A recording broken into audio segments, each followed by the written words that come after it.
Masih bergabung bersama kami di studio Kompas TV ada Wakil Ketua Umum DPP PAN, Viva Yoga Mauladi, dan juga Direktur Eksekutif Carta Politika Yunarto Wijaya. Kita masih terus berbincang, tadi terakhir perbincangannya soal definisi dinasti politik dan juga kemudian ini kan sistem demokrasi. Kita ke Mas Toto nih, menyambung dari Bang Viva. Nah, Mas Toto, ini kan sistemnya demokrasi, berarti pemilihan ditunjuk langsung oleh rakyat. Nah, ini bagaimana kemudian rakyat ini bisa memilih siapa kemudian masing-masing kelebihan dan kekurangan dari masing-masing pasangan calon. Seperti apa sih kalau lihat dari tiga pasangan calon ini kelebihan dan kekurangannya? Saya boleh dong jawab sedikit tentang politik dinasti ini. Karena penting menurut saya. Pertama, inilah perbedaan dari cara sudut pandang melihat apa itu dinasti politik dan demokrasi.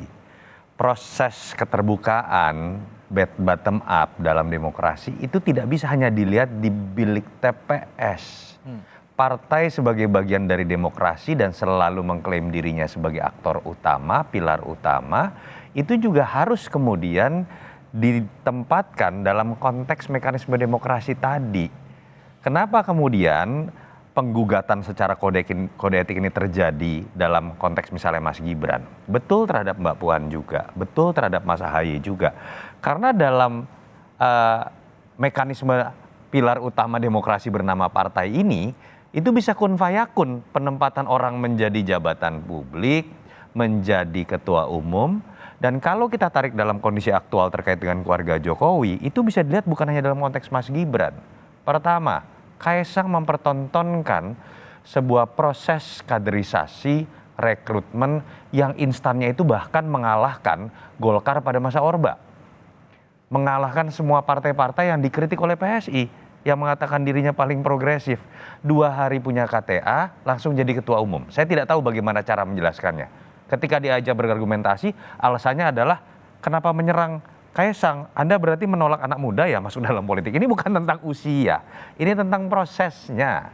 Yang kedua, dalam konteks Mas Gibran, tidak bisa dibandingkan dengan Mas Ahaye dengan Mbak Puan. Kritik itu betul, kritik kita terhadap Mbak Puan, terhadap Mas Ahaye dalam konteks seakan-akan ada privilege di internal partainya, itu iya harus dilakukan. Artinya kita berharap seleksi dalam penempatan posisi penting di partai harusnya juga bottom up, jangan karena anaknya ketum.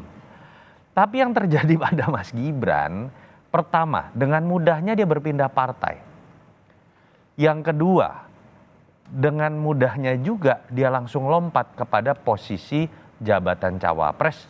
Konteks paling pentingnya bukan itu, tapi pada kalimat ketika ayahnya masih menjadi seorang presiden. Itu yang menjadi permasalahan utama. Tidak pernah seorang SBY melakukan hal tersebut. Mas Ahaye maju, bahkan hanya menjadi cagup DKI. Ayahnya tidak lagi berkuasa. Mbak Puan dipertanyakan terus, pasti nih Mbak Mega akan kemudian mendorong Mbak Puan 2024. Bahkan Ibu Mega tidak melakukan itu, memilih sosok Mas Ganjar yang dibaca dalam survei lebih diinginkan konstituen PDI Perjuangan dan masyarakat secara umum. Lalu kemudian hal yang ekstrim yang dulu itu dikritik pada Ibu Mega, Pak SBY dan aktor-aktor lama, sekarang malah dilakukan oleh Jokowi atau minimal keluarganya Jokowi yang dulu dianggap sebagai antitesis dari Pak SBY, dari Ibu Mega dan politisi-politisi yang lama. Itu hal ironis yang menurut saya ini bukan tentang 2024, tentang bagaimana Pak Jokowi dan keluarganya menempatkan menu yang berbeda, yang kemudian membuat imajinasi anak-anak muda terutama tentang demokrasi yang harusnya sudah dia lihat baik ketika Jokowi maju di 2012-2014, sekarang berbeda lagi nih. Kita setback ke 20 tahun yang lalu.